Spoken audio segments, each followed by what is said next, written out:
wise cause the ointment of apothecary to send forth a stinking savior, so doth a little folly him that is in reputation for wisdom and honor. A wise man's heart is at his right hand, but a fool's heart is at his left.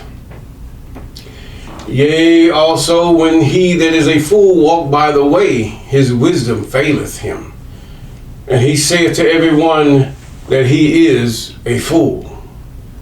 If the spirit of a ruler rise up against thee, leave not thy place, for yielding pacifieth great offenses.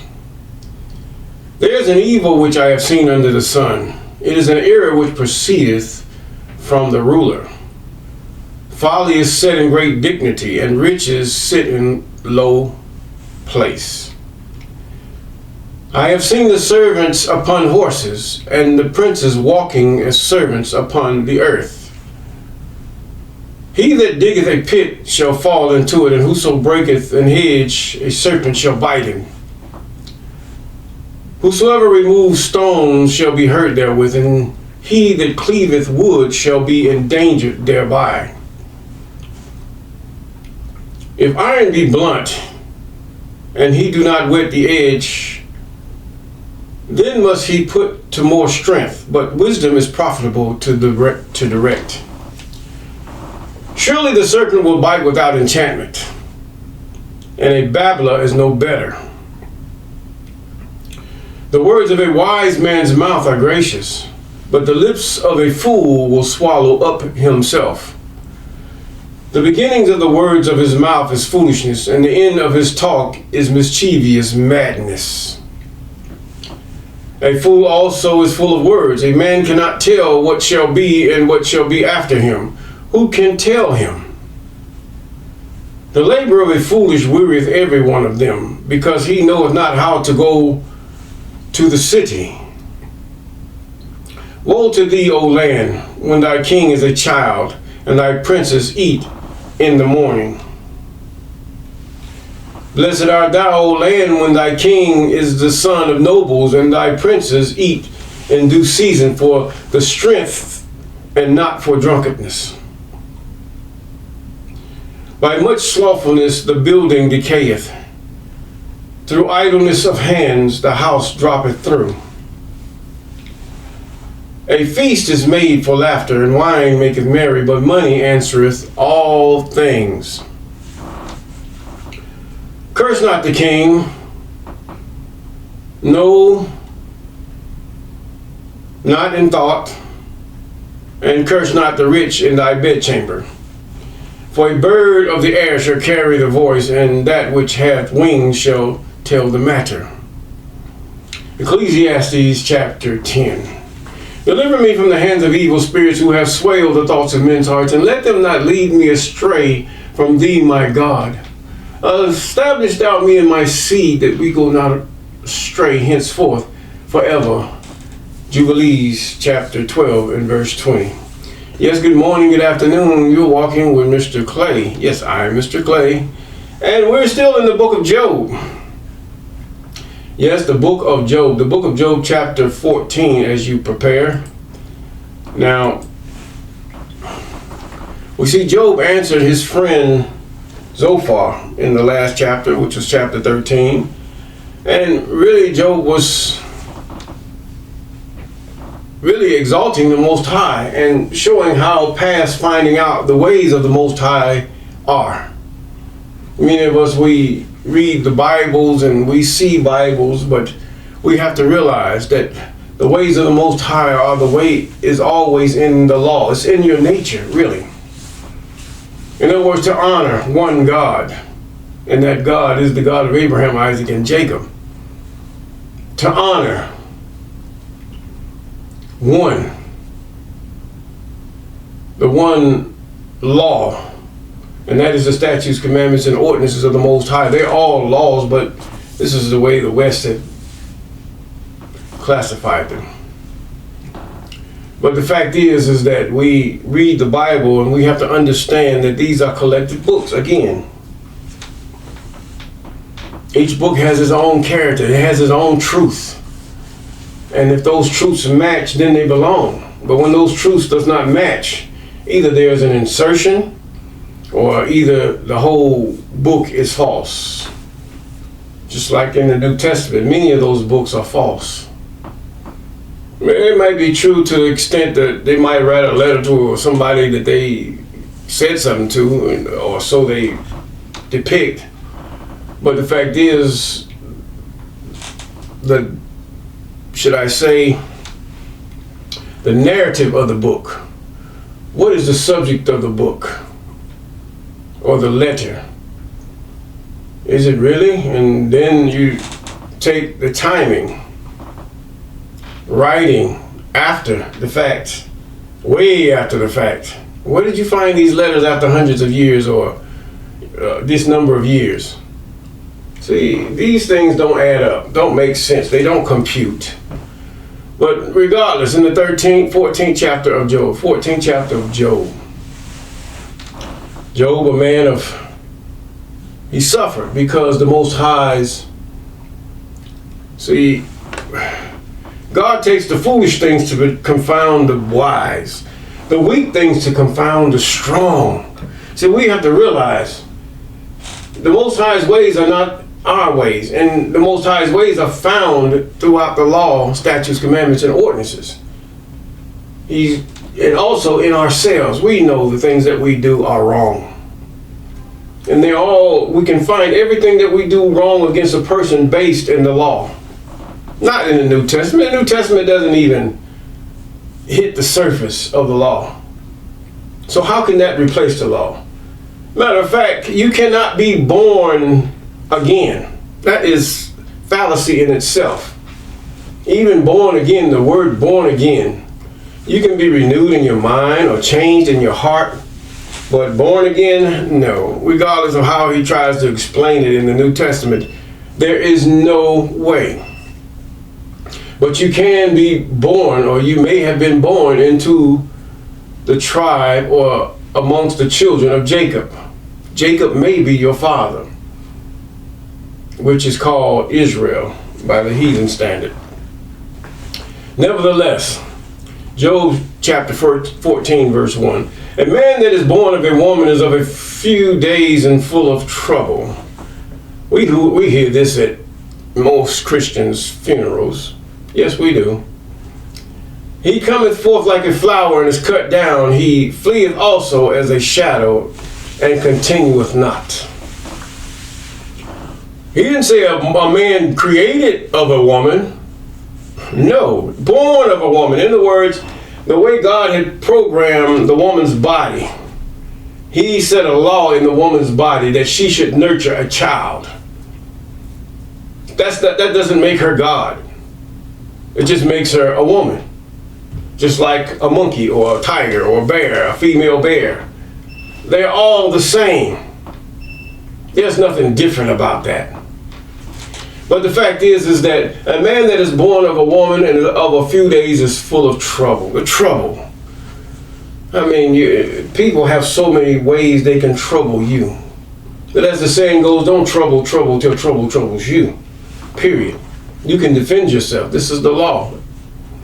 And he cometh forth like a flower and is cut down. In other words, your days are short. According to the standard, according to a day, one day, according to the book of Jubilees, is as 1,000 years. This is not coined by the New Testament. This has been for thousands of years. This saying has been. A day with the I am is as 1,000 years, and 1,000 years is as a day. They just coined it in the way they worded it. Adam lived almost 1,000 years, according to the book of Jubilees. He was able to see what the result was of his sin. That had to be something devastating as he grew in wisdom and status. Adam, according to that narrative, yes, Adam lived longer than Methuselah. Who's the longest man living upon the earth? You cannot just go by what the heathens say as he put what books he wants to put in his collected books. But the fact is, Adam was the longest living man upon the earth. He lived almost a day in the time of the Most High. And the same thing, Methuselah lived. Adam outlived Methuselah. Yes, Adam did. And even the Sabbath was a statute for all mankind before and after the flood. The Sabbath. We just entered into a new month. I believe the new moon was on the 20th. And the Sabbath would be that next Wednesday evening to Thursday evening. See, that's the reason why a lot of things they don't say, even when the time of Nehemiah and Ezra, they kept selling because they did not know the Sabbath. They didn't know what day the Sabbath was on. Even the heathen did not even put that in his writings. And right now, many of you fall in error because you still celebrate the Sabbath on your Gregorian pagan days. Your set day is convenient for you. You cannot change. This is where your sin lies. You cannot change. You will not give it up. You cannot just say you're afraid you'll be rejected of your brethren and of your family who may be of a certain, should I say, tribe or whatever they call it, or camp or whatever that is.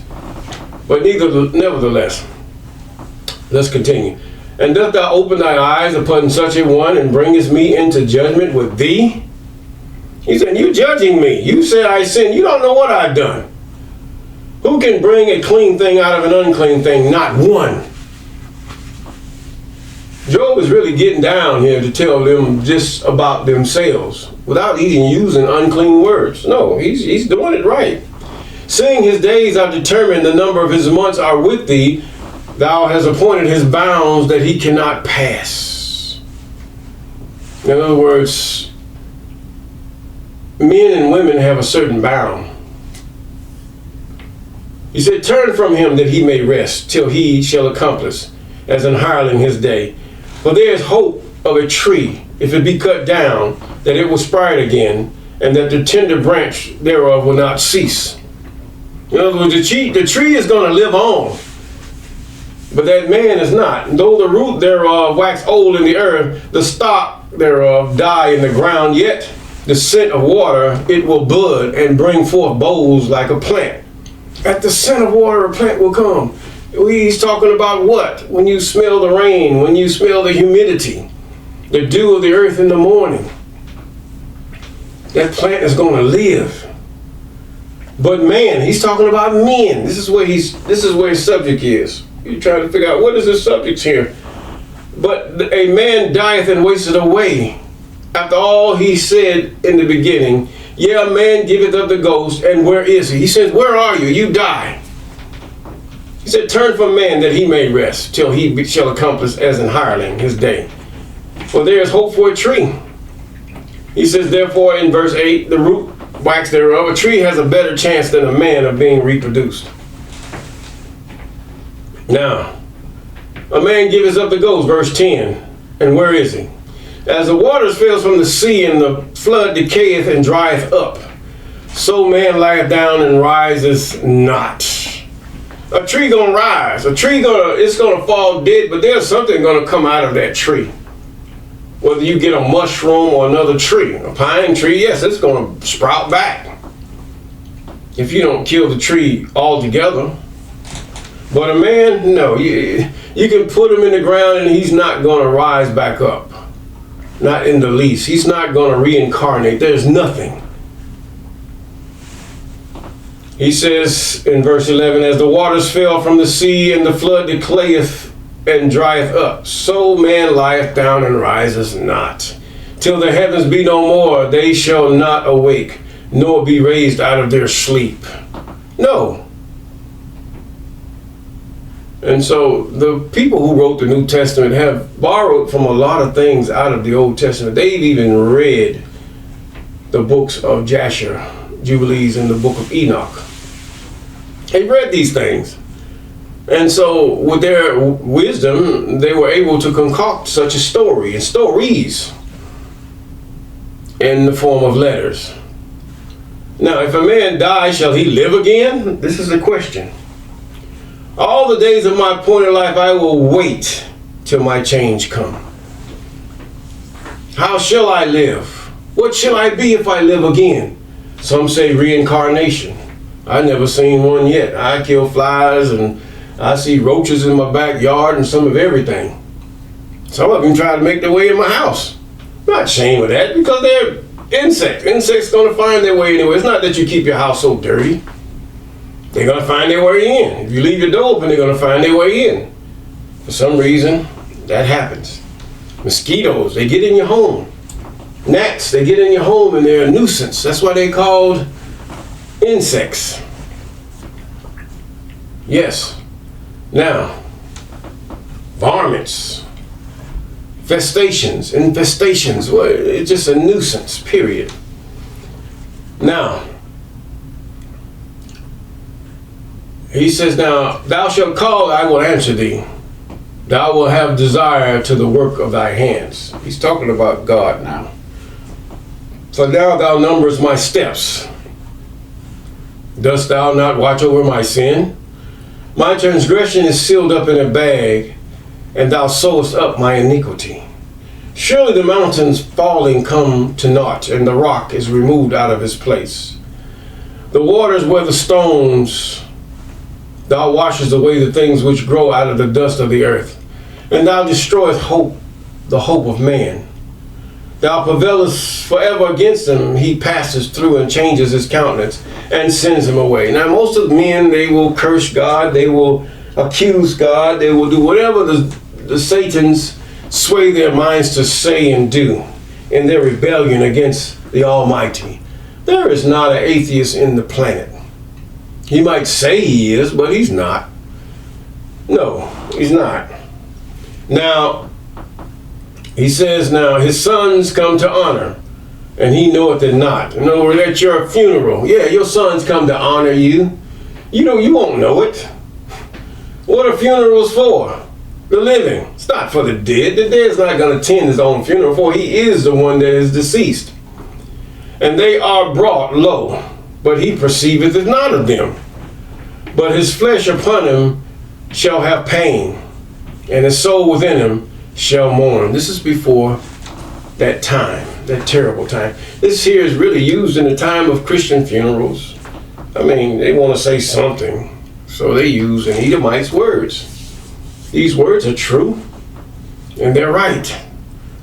But we will not have to suffer a lot of things if we do keep those things, even the commandments, statutes, ordinances, and laws of the Most High, even the I am that says I am, the one, the eternal, the one that exists.